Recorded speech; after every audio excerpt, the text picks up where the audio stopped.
संयुक्त राष्ट्राद्वारे म्हणजे युनायटेड नेशन्सद्वारे बघा, एक संयुक्त राष्ट्राद्वारे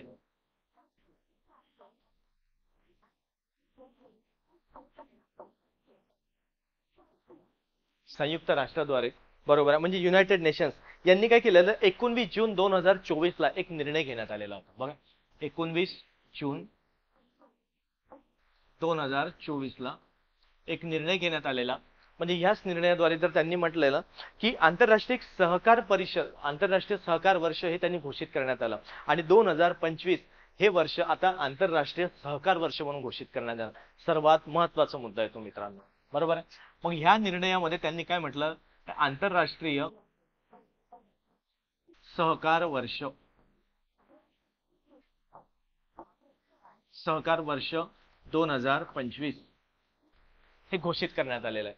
म्हणजे आता या वर्षाला घोषित करण्यात आलं ते आंतरराष्ट्रीय सहकार वर्ष म्हणून लक्षात घ्या. आणि हे त्यांनी हे पहिल्यांदाच नाही केलेलं आहे बघा, हेच केलेलं आहे 2025 ला, हे दुसरी वेळ आहे बरोबर आहे.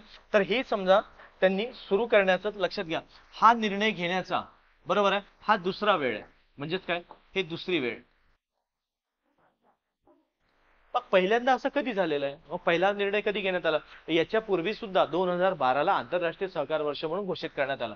म्हणजेच का पहिल्यांदा जर म्हटलं आपण तर बघा, पहिल्यांदा ज्यावेळेस त्यांनी घोषित करण्यात आलं ते 2012 ला बरोबर आहे. पहिल्यांदा हे 2012 ला त्यांनी घोषित करण्यात आलं. म्हणजेच बघा आंतरराष्ट्रीय सहकार वर्ष हे 2025 ला सुरू करण्यात आले, हे दुसरी वेळ युनायटेड नेशनद्वारे लक्षात घ्या. आणि 2012 ला हे पहिल्यांदा घोषित करण्यात आलं. म्हणजे या दोन्ही मुद्दे आले यामध्ये, लक्षात घ्या हे महत्वाचं आलेलं आहे. त्यासोबतच लक्षात घ्या की आंतरराष्ट्रीय सहकार परिषद हे काय आहेत बा, युनायटेड नेशन ही एक आंतरराष्ट्रीय सहकार संघटना आहे बरोबर. या संघटनेद्वारे तुम्हाला मुद्दा येतो तर लक्षात घ्या, युनायटेड नेशन्सच्या अंतर्गत स्थापन झालेली आहे. म्हणजेच काय संयुक्त राष्ट्राच्या अंतर्गत.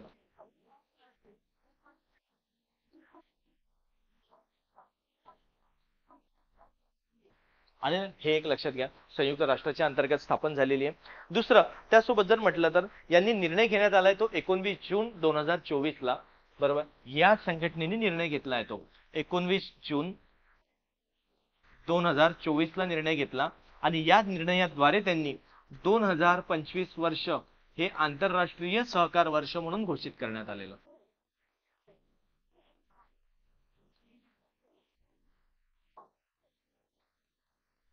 हे घोषित करण्यात आलं आणि हे घोषित करण्याची हे त्यांची दुसरी वेळ आलेली आहे. ठीक आहे. मग याच्या पूर्वी सुद्धा यांनी काय करण्यात आलं, पहिल्यांदा बरोबर आहे, पहिल्यांदा ते घोषित करण्यात आलं ते 2012 साली. म्हणजेच लक्षात घ्या 2012 साली पहिल्यांदा आंतरराष्ट्रीय सहकार वर्ष म्हणून घोषित करण्यात आलं आणि 2025 ला सुद्धा दुसऱ्यांदा करण्यात आलं, म्हणजे दुसरी वेळ आलेली आहे बरोबर. त्यासोबत लक्षात घ्या पुढे लक्षात यांनी काय म्हटलं, यालाच आपण जर इंग्लिशमध्ये म्हटलं इंटरनॅशनल कोऑपरेटिव्ह, त्याला काय म्हणतात इंटरनॅशनल कोऑपरेटिव्ह अलायन्स असं सुद्धा म्हटलं जातं. ठीक आहे. म्हणून पुढे बघा, मग यांची परिषद जी आता भरण्यात आली, या संघटनेची परिषद जी आहेत ना ती आता भरवण्यात आली ती दिल्लीला बरोबर आहे. दिल्ली येथे परिषद भरविण्यात आली.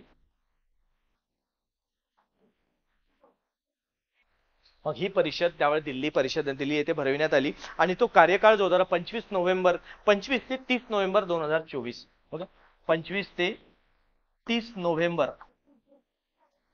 2024 रोजी ही परिषद भरविण्यात आली. आणि याच परिषदेच्या अंतर्गत लक्षात घ्या यांनी काय केलं, एक घोषवाक्य घोषित करण्यात आलं की एक स्लोगन, एक टॅगलाईन जे म्हणतो ना आपण, ते यांचं घोषवाक्य काय असणार आहे हे लक्षात घ्या. यांचं घोषवाक्य होतं, याच परिषदेच्या अंतर्गत एक की सहकार वर्षासाठी कशा पद्धतीने काम करायचं, पुढे सहकाराच्या माध्यमातून उत्तम विश्वाची निर्मिती किंवा बांधणी हे देण्यात आलंय. म्हणजे सहकाराच्या बरोबर आहे, सहकाराच्या माध्यमातून उत्तम विश्वाची बांधणी, सहकाराच्या माध्यमातून उत्तम विश्वाची बांधणी बरोबर किंवा निर्मिती, हा त्यांचा निर्णय होता. यामध्ये एक स्लोगन, एक टॅगलाईनच्या माध्यमातून त्यांनी काम करायला सुरुवात केलेलं होतं. तर हे त्यांचं होतं. मग लक्षात घ्या आंतरराष्ट्रीय सहकार ही संघटना जी आहे, संघटना मग ही कधी स्थापन झाली, हे सुद्धा तुमच्या लक्षात येतं. आपण पुढे आलेल्या 2024 पर्यंत की त्यांचा आत्ताच्या या परिषद झाली आहे कुठे झाली हे विचारू शकतं, एखाद्या वेळेस त्याचं घोषवाक्य ते विचारू शकतं, कोणत्या काळादरम्यान झाली ते विचारू शकतं. बरोबर आहे. मग त्यांनी 2025 ला त्यांनी दिलेला निर्णय हा एक महत्वाचा आलेला आहे. बरोबर आहे. पुढे लक्षात घ्या की ही संघटना मग आंतरराष्ट्रीय सहकार संघटना ही जी स्थापन झाली ती स्थापन झाली ती 19 ऑगस्ट 1895 ला. बघा 19 ऑगस्ट 1895. बरोबर आहे. 19 ऑगस्ट 1895 ला ही स्थापना झाली याची. मग लक्षात घ्या. आणि ही स्थापना झाली ती लंडन या ठिकाणी. ठीक आहे. स्थापना झाली आहे ती लंडन. बरोबर आहे. म्हणजेच याचं मुख्यालय आपण काय म्हणू शकतो, लंडन.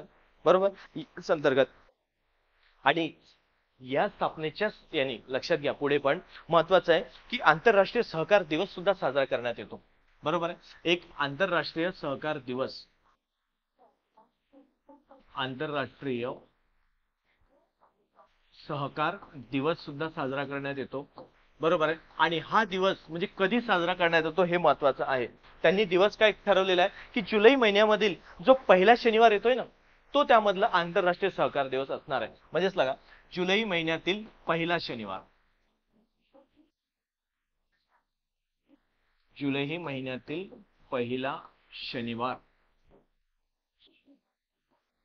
म्हणजेच तो आंतरराष्ट्रीय सहकार दिवस साजरा करण्यात येतो. म्हणजेच काय, तो शनिवार असा असेल त्याचा उद्देश विचारू शकतो आपण की 19 ऑगस्ट ज्या दिवशी असेल तो शनिवार असायला पाहिजे ज्या दिवशी स्थापना झाली, म्हणून त्यांनी आंतरराष्ट्रीय सहकार दिवस म्हणून तो पहिला शनिवार साजरा करायचं ठरवलेलं आहे. बरोबर आहे. मग याच तर्फे लक्षात घ्या यांनी काय म्हटलेलं आहे की संयुक्त राष्ट्रातर्फे, बरोबर आहे, संयुक्त राष्ट्रातर्फे बघा की एक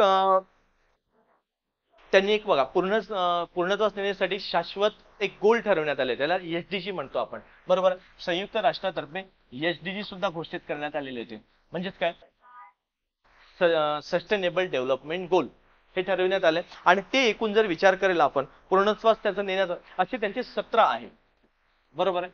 ते 17 गोल देण्यात आलेले आहे आणि ते 17 ही गोल बघा पूर्णत्वास नेण्यासाठी, म्हणून ही न्यूज तितकी महत्वाची आहे की यामध्ये तुम्हाला 17 पण दिलेले आहे त्यांनी. म्हणजेच तुम्ही ज्यावेळेस निवांत बघा तर त्यामध्ये दाखवलेले आहे हे बघा त्यामध्ये 17. हा पहिला, दुसरा, तिसरा. पहिला म्हणजे गरिबी नष्ट करणे, दुसरा दिलेला आहे भूक मिटविणे, तिसरा दिलाय चांगले आरोग्य व जीवनमान, चौथा दिलाय दर्जेदार शिक्षण. बरं हे विचारलेलं आहे तुम्हाला. पाचवं लैंगिक समानता, सहावं तुम्हाला स्वच्छ पाणी व स्वच्छता नियंत्रण हे दिले यंत्रणा, त्यानंतर स्वच्छ ऊर्जा देण्यात आलेली आहे. त्यानंतर तुम्हाला रोजगार निर्मिती व आर्थिक विकास हा दिलेला आहे. 9वा म्हणजेच काय, उद्योग आणि पायाभूत सुविधा. त्यासोबतच 10वं बघा असमानता कमी करणे. बरं. 11वं येतं ते शाश्वत शहराची किंवा समुदायाची निर्मिती, तुमचं शहर एकदम शाश्वत आणि स्वच्छ असायला पाहिजे. 12वं वस्तूंचे उत्पादन असायला पाहिजे त्या ठिकाणी, म्हणजे छोट्या उद्योगांना वस्तूचे उत्पादन छोट्या त्याचा वापर असायला पाहिजे. बरोबर आहे. त्यानंतर वातावरण तुम्हाला चांगलं मिळायला पाहिजे. आणि नंतर येतं 14वं जलचर, म्हणजे जे काही जीवजंतू आहेत त्यांचं सुद्धा त्यांना एक जगण्याचा अधिकार आहे, त्यांचं सुद्धा जीवन असायला पाहिजे. एक वन्यजीवांचं संरक्षण कशा पद्धतीने करता येईल, एक त्याच नंतर जमिनीची धूप कशी थांबवता येईल संरक्षण हे दिलेलं आहे. त्यासोबतच शांती, न्याय आणि मजबूत संस्था म्हणजेच काय, सर्वसमावेशक शाश्वत विकास कसा करता येईल. बरोबर आहे. सस्टेनेबल तुम्हाला विकास कसा करता येईल हीच बरोबर आहे विकास. त्यानंतर उद्दिष्टपूर्तीसाठी भागीदारी म्हणजेच काय, तुम्ही जागतिक स्तरावरती एक सहयोग करायला पाहिजे, कोऑपरेटिव्ह हे एक महत्वाचं आहे तुम्हाला सहभाग. आणि त्याच नंतर शाश्वत विकास. बरोबर. असे 17 म्हणजे टोटल बघा. आणि उद्दिष्टपूर्तीसाठीच भागीदारी म्हणजे असे करून तुम्हाला तुमचे 17 उद्दिष्ट देण्यात आले. आणि मित्रांनो राज्यसेवा पूर्व मधील जो अर्थव्यवस्था हा टॉपिक आहे त्यामध्ये तुम्हाला हा अभ्यासक्रम दिलेला आहे, शाश्वत विकास. तुम्ही एकदा बघा की त्यामध्ये तुम्हाला अभ्यास आणि तीच अर्थव्यवस्था तोच सिलेबस आहे. म्हणजे हा मुद्दा जर विचार केला आपण तर तो येतो कामात. जर तुम्हाला म्हटलं सर्वात महत्वाचा येतो तो राज्यसेवा पूर्व 2, राज्यसेवा पूर्व. बरोबर आहे. राज्यसेवा पूर्वला अर्थव्यवस्था हा टॉपिक आहे. त्यामध्ये तुम्ही गेल्या अभ्यासक्रमामध्ये बघा तुम्हाला तो